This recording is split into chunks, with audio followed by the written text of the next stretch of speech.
My name is Susan Lane. I'm one of the corporate managers at the Center for Connected Health. I'm looking forward to meeting some of you I've met already and to those that I haven't met. We have a very exciting panel today, and I'd like to introduce our moderator, Nathan Pendleton, who is the Chief Growth Officer for GenerationOne. So please, a nice round of applause. Thank you very much. So good morning, all. It's a privilege to be here on this panel with these distinguished guests. My name is Nathan Pendleton, as you heard. I'm with the company GenerationOne. We have a mobile engagement platform. But I'd like to let my colleagues introduce before we kick off this exciting panel. Do you want to? Hi, I'm Hamish Fraser. I'm a physician and informatics specialist. I direct the Informatics and Telemedicine programs at a healthcare NGO in the Boston area called Partners in Health. And I've been working on health information systems and web-based medical records for about 11 years in Peru, Haiti, Rwanda, and a number of other countries around the world. And I'm also co-founder of the OpenMRS, Open Source Electronic Medical Record Collaborative.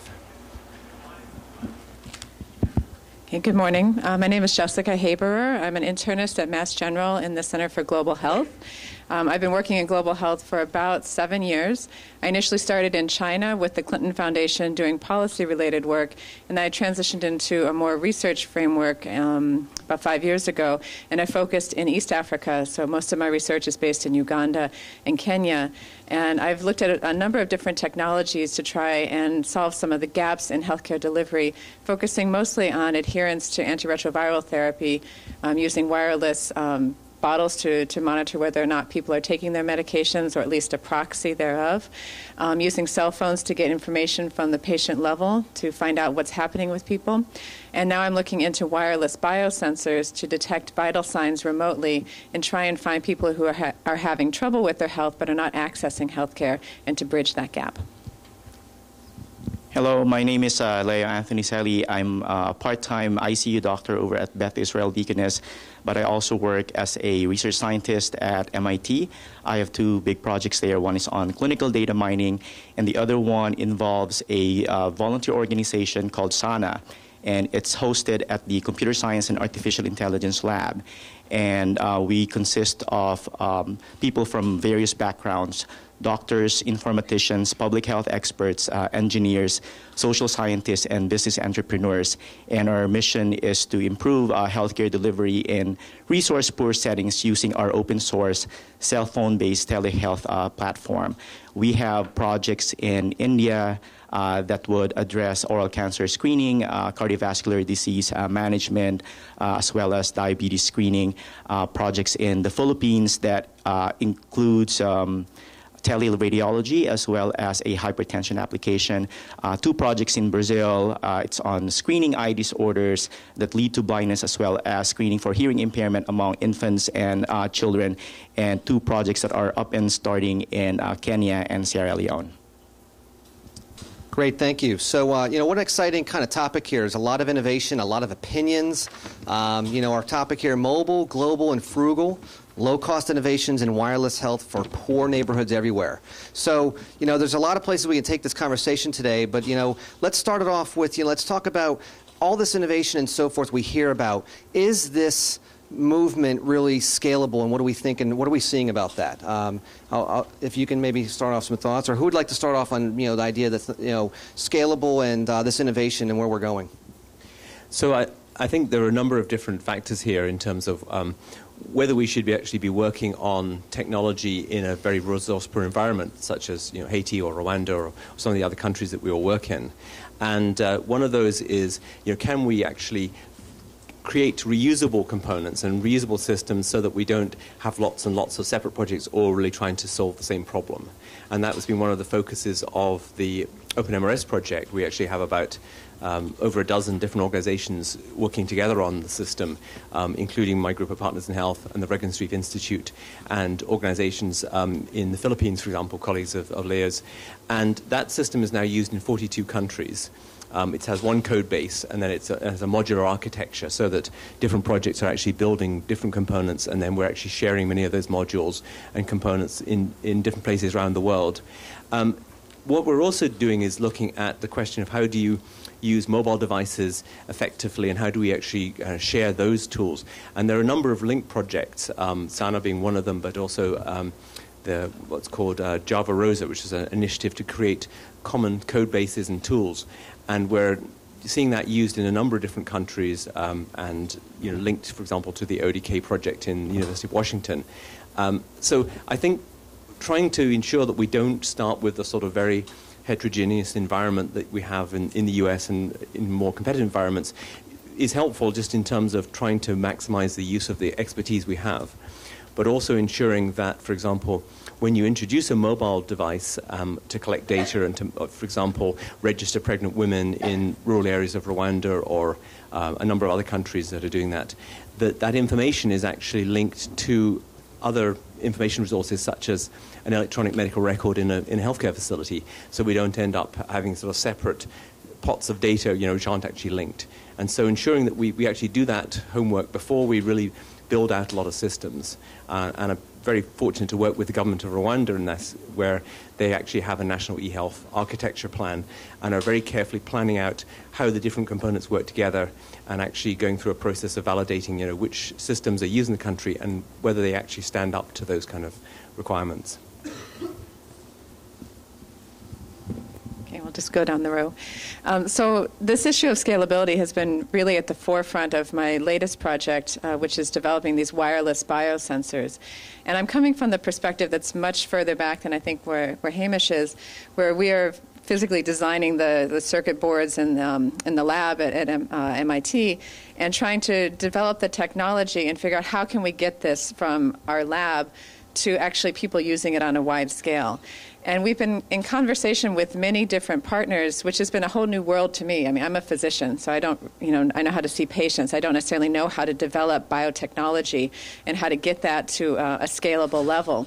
So it's been a real education in the type of multidisciplinary approach that's necessary to take an idea to a scalable, implementable product.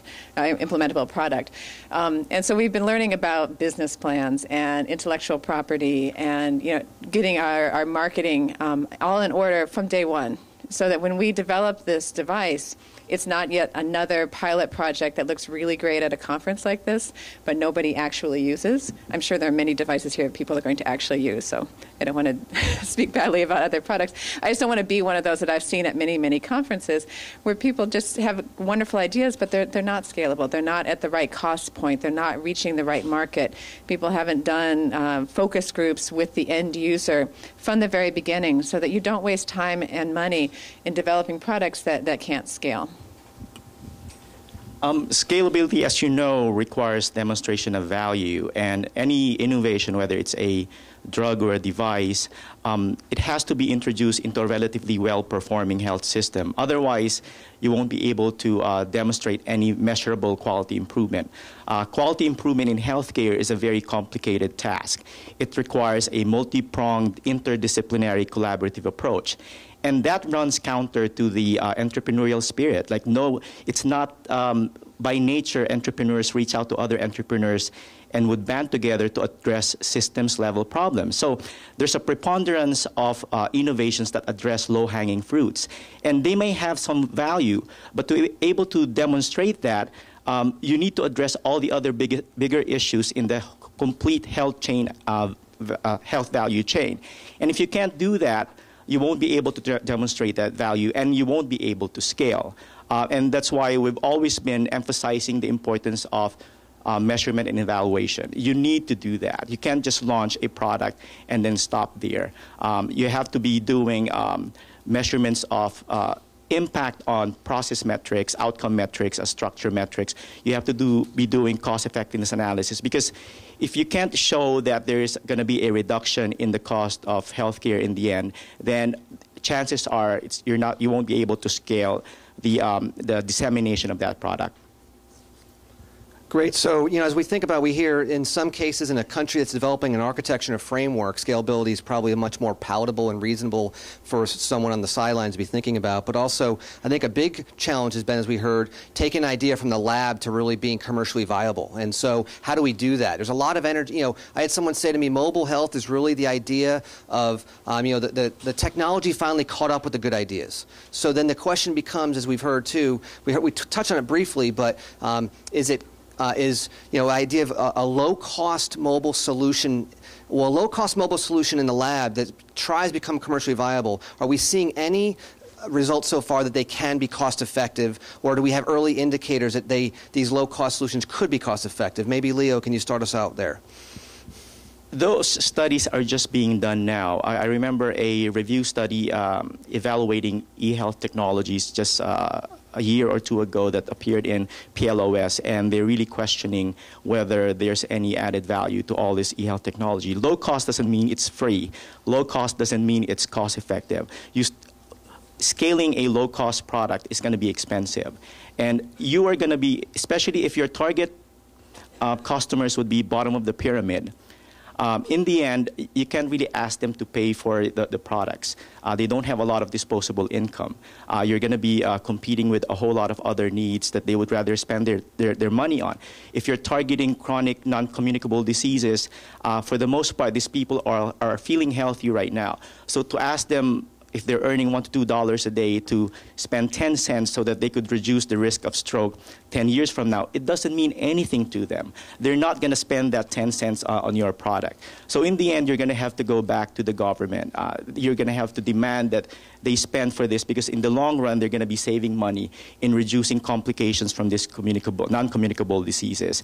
But to do that, you're going to be competing with public health projects such as immunization or even running water, which have a long track record of proven evidence. So to be able to compete with them, you're going to have to do those studies. You're going to have to show that oral cancer screening, cervical cancer screening, in the long run would reduce the death rate from those cancers. And that's hard to do. Outcome studies would take very long cycles to show any reduction. That's going to take you anywhere between 3 to 10 years to actually show an impact. So the challenge is very high for groups that are trying to improve healthcare delivery, especially to the bottom of the pyramid. And I urge people to take that challenge on. We have to change the way we've been doing things for the last 30 years. We have, as I said, a lot of these products that somehow have not gone to scale because they were not able to demonstrate their value. The only point I want to make on this topic is to not think just in terms of cost effectiveness, but to think in terms of cost savings. Just to echo your point, Leo, that cost effective is great, but if you're spending, say, 50 cents per woman for maternal health in Uganda, where I do a lot of work, and we're thinking about adapting our wireless biosensors for maternal morbidity and mortality monitoring, if you've got 50 cents per woman, you're never going. It's already a non-starter to get the government to buy into a new system unless you can show it actually saves them money, and then the argument is made. So I'll pass on after that. So actually, a few examples that are coming out. We did a study a couple of years ago, a systematic review of studies of e-health systems in developing countries, just to see, if there was any real evidence of impact. And a couple of things have come up really sort of just during that time frame and afterwards. One was a study that was done by Martin Wiri, who's a Kenyan physician, looking at screening patients in the home throughout Western Kenya in the Eldoret area. And they used Palm Pilots initially, and now they use cell phones using ODK, the system from the University of Washington. And then that data gets transmitted to the OpenMRS electronic medical record system they use there. And what they were able to show was that they could do a VCT and test the patients in the home. So they're trying to find out what the real burden of HIV is in that region. They also do a TB screening questionnaire, and they found a large number of pregnant women who were not known about and were not registered for antenatal care. I think about 45% of the pregnancies were not known. And so they did this for, initially, the study they published last year was about 41,000 patients in 14,000 homes. But when they did the calculations on it, they reckoned that it would cost about 15 cents per patient to do 2 million patients, which is their goal for the region. And that's actually probably is cost effective because it allows you to see a huge amount about the burden of disease. Whether it actually makes PEPFAR feel happy when they realize just how many more HIV patients they need to be treated is another conversation. So it certainly doesn't reduce the overall cost, but it certainly gives you a chance to treat people who really need care. Another study was actually one that I did with one of my students from MIT who's now working in Chile, Joaquin Blyer, and we looked at collecting data on TB patients in Peru, particularly lab data, and we were able to show that using Palm Pilots we could reduce the delays, improve data quality, and reduce the costs of this process by about 40%. And that was kind of an actual cost analysis. But I think more broadly, just coming back to Leia's point, we really need to be looking at evaluation for all the stages of the process, being very clear, what is the actual gap in healthcare that we're trying to address? Is it, say, loss to follow-up for HIV patients, which we know is a very dangerous situation? Can we show that we don't have other better ways of actually improving that, which in the case of Partners in Health might well be using community healthcare workers, but are there situations where we really need better information? And then right through the line, is it well designed? Is it working reliably on a day-to-day basis? And then moving on to actually studying the impact on the process and outcome of care. So one other point I wanted to make, in developing these biosensors that I've been referring to, we've been thinking about different markets of where these could actually be used. And one of our potential funders has really shunted us towards India because of the base of the pyramid you're talking about, Leo, is huge.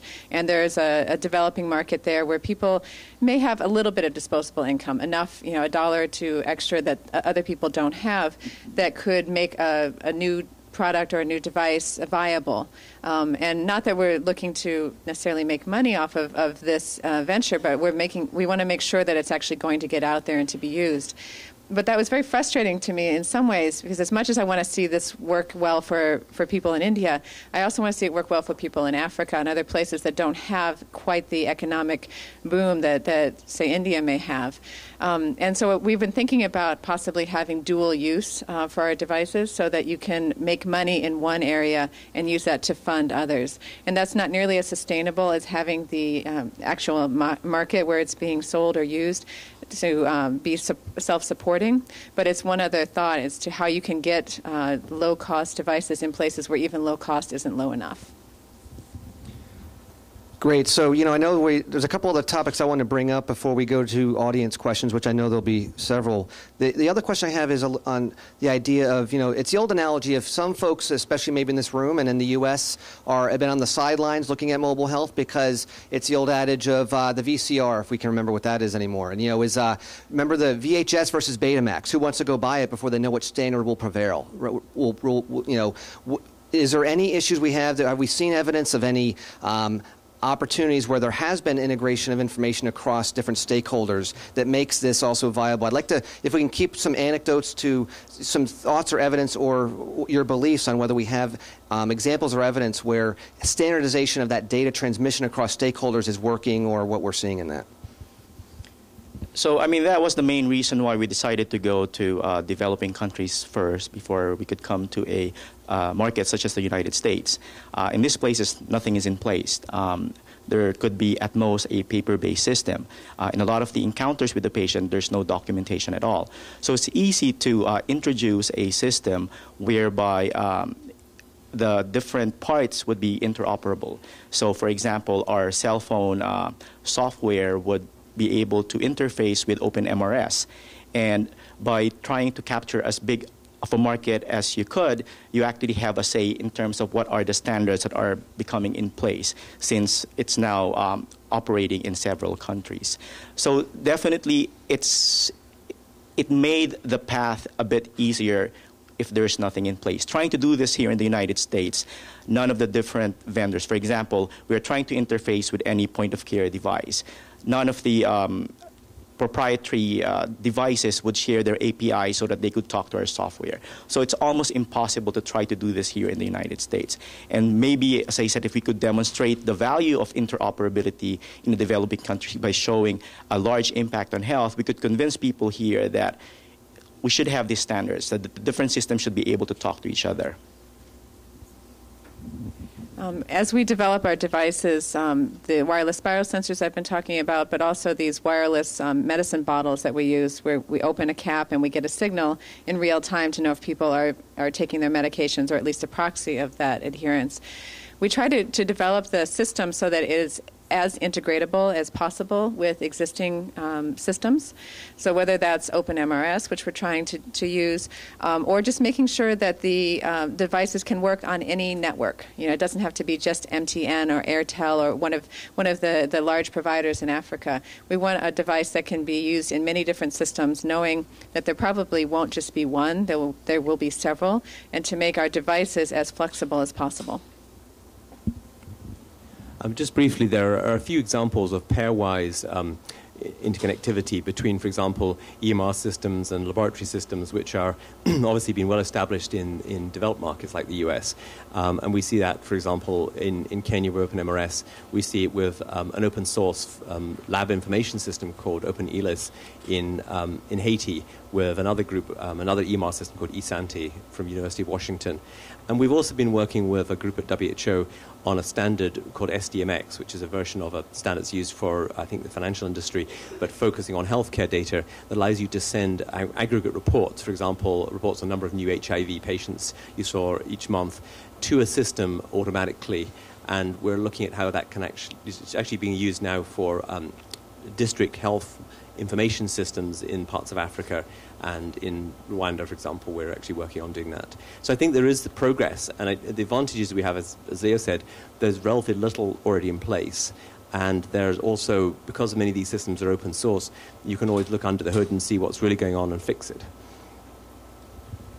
All right, so taking a turn in the conversation, I want to, a little anecdote. So a lot of folks are thinking about mobile health, especially for an aging population where the preponderance of opportunities to use mobile health can actually be a great tool. But the question I often hear from people, it's a very bipolar answer. As you know, in the U.S. alone, with aging population, either there's no way they could use a cell phone, or they absolutely could. And I hear this complete bipolar reaction. And I think, and I had someone tell me a few months ago, and it's a great analogy of, you know, let's say aging or retired Americans today learned how to use a microwave when we didn't have that how many years ago. So I mean, you can, if you have a basic device to do basic things, you can train a population. Is this barrier really there, or is it a bias? Before I turn it to the panel, I have an analogy for you. Somebody told me that I thought was so telling. The next time you have someone tells you that an aging population will not use a cell phone for health because they don't have it, what we're finding is there's some that have never even turned on a cell phone, and there's others that have an iPhone. So that what I heard, what somebody says, and you challenge yourself to go find out your own evidence. Someone told me it's in direct relation to whether that person has grandchildren and how old they are. So you think about that. Is it really a bias, or is it really exposure? Is it really an opportunity or intellect? So I think it's really, I've tested that personally, and that's really quite fascinating. Aging Americans that have grandchildren above a certain age actually are smartphone users at an amazing fast-paced growth in the U.S. So with that, let's talk briefly, before we turn it over to the audience, let's talk about usability. So Jessica, can you give me some color there? Sure. Excuse me. So the first time I wanted to use cell phones in Africa, I thought, okay, well, this will be pretty simple, right? It's a cell phone. Everybody, cell phones are saving the world, right? They're all over, the globe. And that's true to some extent. They are very prevalent. But the area where I work is in rural southwestern Uganda. It's very close to Rwanda and the Congo. So it's pretty much the center of Africa. And it's very rural. And the cell phone penetration there, when I first started doing this work, was about 25%. It's now closer to 60 or 70%.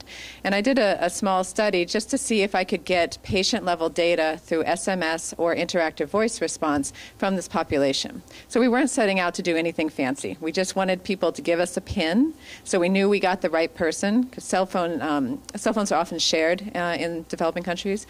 So we got the right person with the PIN. We asked them, how many pills of your medication did you take in the last week, or did you miss? And thank you very much. That was it. So we figured this is a piece of cake. We got our server in place. We had a system in Kampala to host it, and then we started off. And in our first 2 weeks, we got exactly 0 correct responses. It's kind of funny now. It was really heartbreaking at the time. And we're thinking, this isn't going to work. And long story short, because I want to move on, we've gone through a lot of processes to understand our end user. As I mentioned in my first set of comments, knowing the end user is so critical. And it's one thing to be literate. It's another thing to be tech literate, and they don't necessarily overlap completely. And it's one thing to use a cell phone the way we normally do, and it's another to use it the way somebody else is using it in a different context.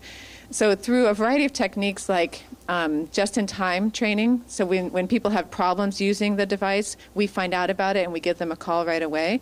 So if we have the grandmother who doesn't have grandkids, or doesn't have grandkids in the right demographic, we can find out what her problem is when she's trying to use the cell phone or whatever the technology is and fix it. So I think it's possible to use these devices in just about any population. If you first start with how do they normally use this, whoever is using it in that area, how can you adapt the way you normally think about using it in your context to them, and then provide support along the way.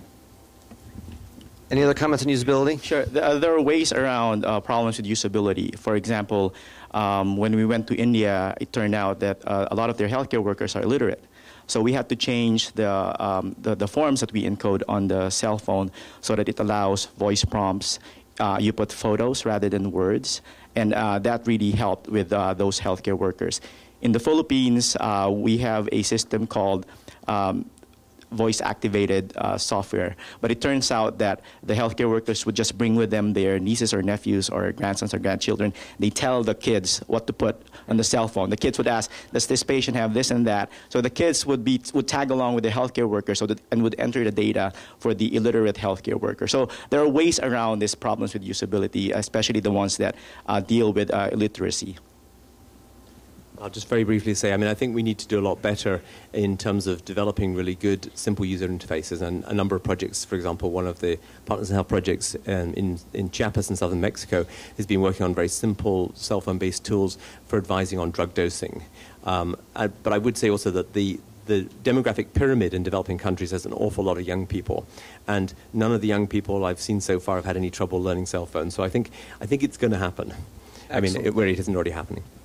So usability can be really defined by a lot of factors and exposure that you have already, but and so forth. And I think we take for granted what we already know. We use them every day, but you can make these basic enough that it can solve the task at hand. So I know we want to have some time for some audience questions. I'll do my best to repeat the question when there is one. Are there any questions? I think I saw someone waiting here. Yes, sir. So if you look at the American core population, they pretty much have cell phones and they know how to use them.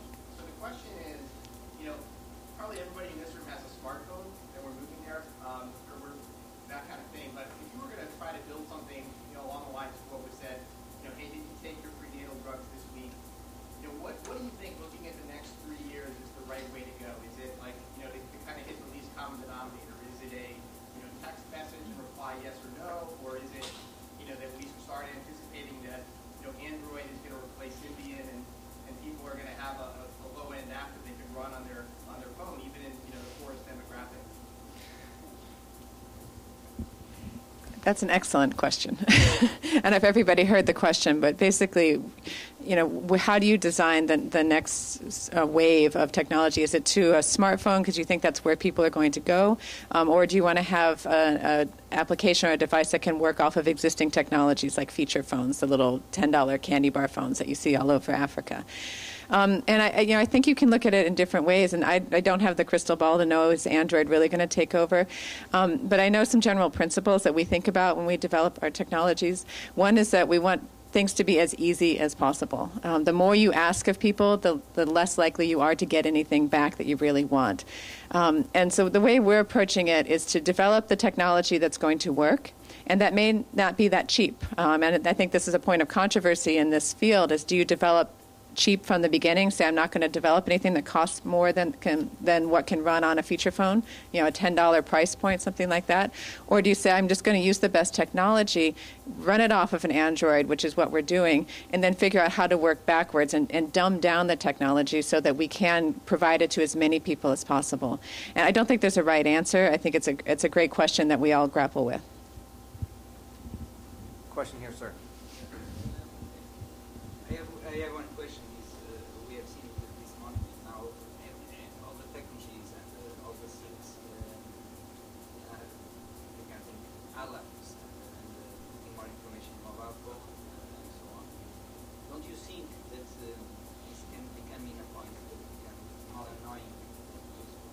So the question is all this innovation and gee whiz technology and so forth and robots and everything, and, is it going to become more annoying than useful, I think is a question, and who would like to take that one? I think it's a very important question, and it is one of the problems, even if you have evaluated a system and shown that it's been effective in a specific narrow vertical area, that people then say, oh, that's great, well, now let's add the same alerts, for HIV, for TB, for diabetes, for hypertension, or whatever. And clearly, there's a real problem with that scaling. I mean, it's certainly not unique to developing countries. I think we have to be very careful and very conservative about focusing on what are the most important issues. I mean, there's a very rapid fall-off in enthusiasm if you ask people to do more work. We saw that, for example, collecting just patient registrations and asking the physicians to record coded diagnoses, and then, and this was in Malawi, and then adding the medication as well. So we wanted to get very, very small core primary care, and just that extra piece of information or having extra warnings or anything that comes up is potentially going to slow someone down, especially when they're, the very short time frame. So I think there's a great deal of thought is required in how we design the algorithms and also how we present that information, and that we don't get over-enthusiastic. If something is really important, we should do that, but we should be very, very clear what the goal is. I just want to echo what Hamish was saying, in that I think a lot of the innovations that we have now are going to be gone 2 or 3 years down the road. Just because we can do it doesn't mean that it's actually going to help with the overall health of that patient. The presence of an accelerometer in the phone picking up your activity is not going to make you be more active. The fact that you could tell what the nutritional content of the food that you're about to eat is not going to change your eating habits. So a lot of people don't realize how complex the problem that they're trying to solve. And one simple solution is not actually going to address all the issues that are at stake. So especially in a developing country, there are factors outside health that need to be addressed. Like you're going to have to address poverty issues. You're going to have to address mass media if you really want to improve the health care of an entire population with a certain device. And those have to be taken into consideration. Otherwise, you could count that your innovation is going to be gone in a few years' time. I saw a question on the far side there, sir. Roll up the last question with another. Allowable cost, what's cheap, depends on the value you get from it. That's why I've spent 3 years of my life with medication adherence, because I think with inexpensive drugs, you get a tremendous payback. What information is needed is very important. My discovery has been that you have to know what pills the patient thinks he ought to take. And getting a picture of his pills will often show he's confused about dose, time, and whatever. The last point is, I was just doing the BS scanner on Upper Channel. The way we notify people has a lot to do with behavior. He favored reinforcement delivered after a response very quickly. So it's much better. Alarms, by definition, are alarming unpleasant. Sensory overload, some of the things that are unpleasant, we ought to avoid. An alert that you're entering a window of time when you can take your drug, and reinforcement following that response is much more. So great point, reinforcement. And did you have a question for the panel too as well, sir? Well, just reflect on what I said. Okay, so alerts and reinforcement and the positive feedback loop are critically important in a lot of the research we're seeing today. What other? I see a gentleman in the back for a question for the panel. I'm going to talk really loud, so the question doesn't have to be repeated. So I suggest a question to anyone who wants to work in this area, which is, where do I find the innovation partners already working on the ground in the locations where I want to collaborate, such that when I go to innovate, I have direct, immediate, and contextual feedback loops on everything that I'm doing?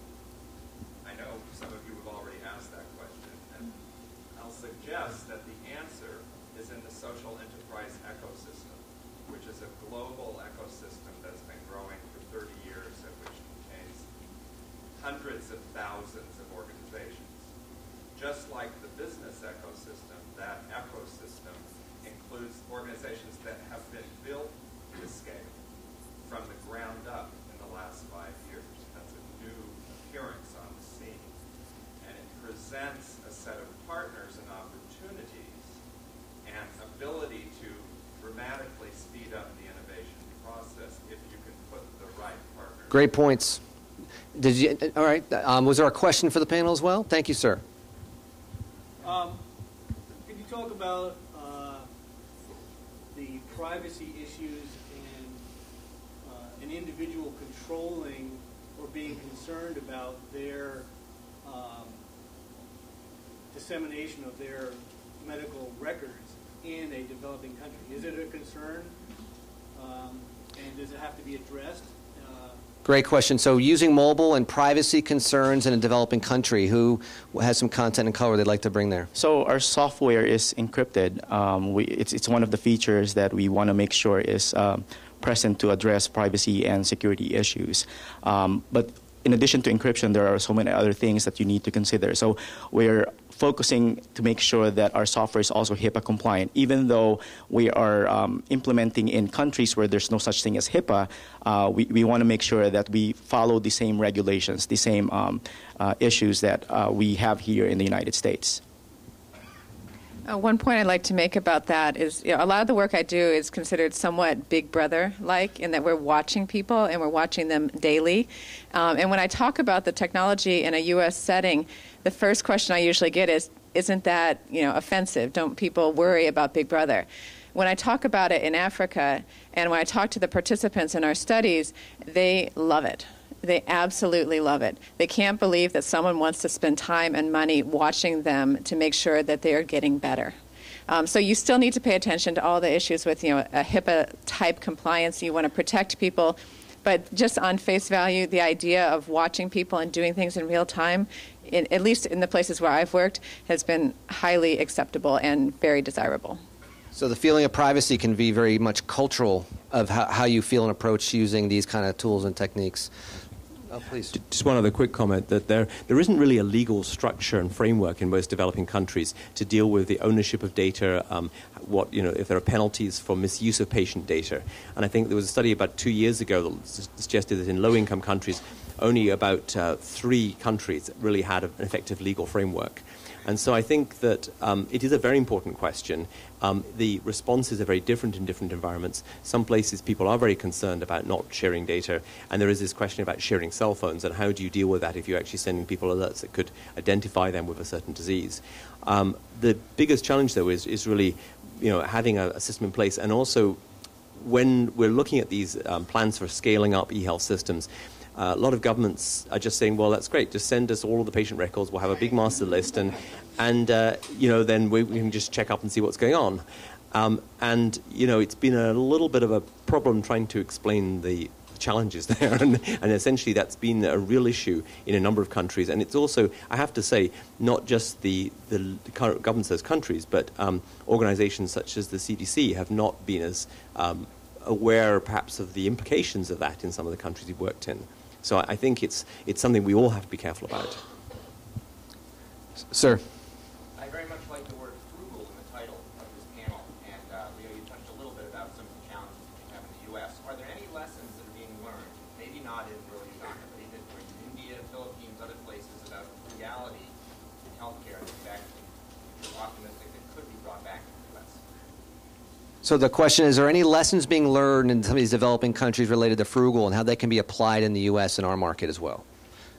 I mean, the biggest lessons that we've learned is we need to work with each other. And it sounds so simple, but it's actually the biggest barrier that we've encountered. People with various backgrounds actually collaborating and sitting in a table and discussing what's the best way to move forward.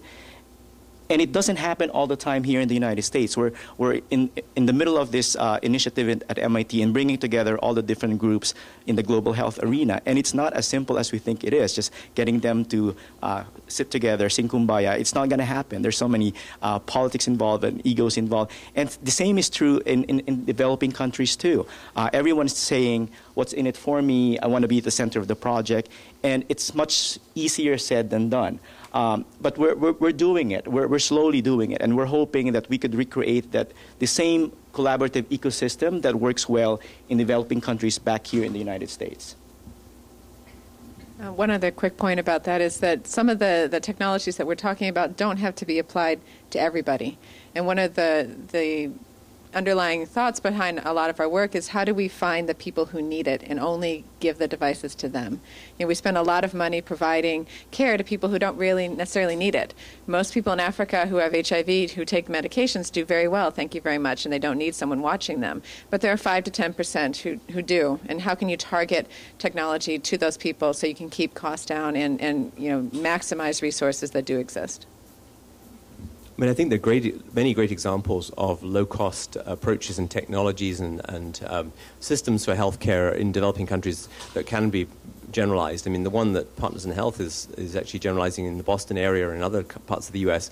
is use of community healthcare workers to visit patients in the home and actually to improve compliance with patients, for example, who have frequently bounced back for emergency care for their HIV or other chronic diseases. And that really is actually being costed and shown to be effective in many situations. In the technology sense, I think Leo's point is really critical. I mean, there's 2 messages I'd really like to get over. One is that we have to find a better way of collaborating. I mean, getting all the people to work together on OpenMRS has been a great thing. It took a lot of time and effort, and you really have to organize it. But it's much harder if people all want to kind of be the one person who invented stuff, because actually that's not all that helpful when you're trying to deal with a whole population and a health system and all of the local problems that you have in a developing country. We really want people who are actually prepared to get stuck in and figure out, a common solution. And the other is this question about evaluation. And maybe I would just differ slightly from what Leo said, that if we measure things at the very beginning, we measure whether the system is running properly, we measure the uptime, the stability, we look at problems early on, we can avoid an awful lot of the costs and failures and so on, and actually end up with systems that are relatively easy to scale. And so I think that those 2 things, both collaboration and evaluation, are just critical to this process of keeping the costs down and getting things working. Great. So we're getting close to our time. I know we have some more questions. I want to make sure we get a chance and so forth. Gentlemen in the way back. I love your comment about how these conferences of cost devices and I'm so much picking from Johnson & Johnson.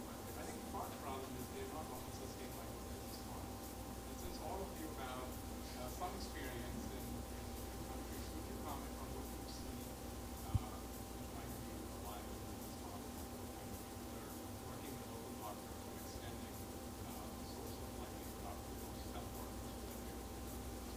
What works, what doesn't? So a question about what works, what doesn't work. Did we capture that? I think with respect to business models, right?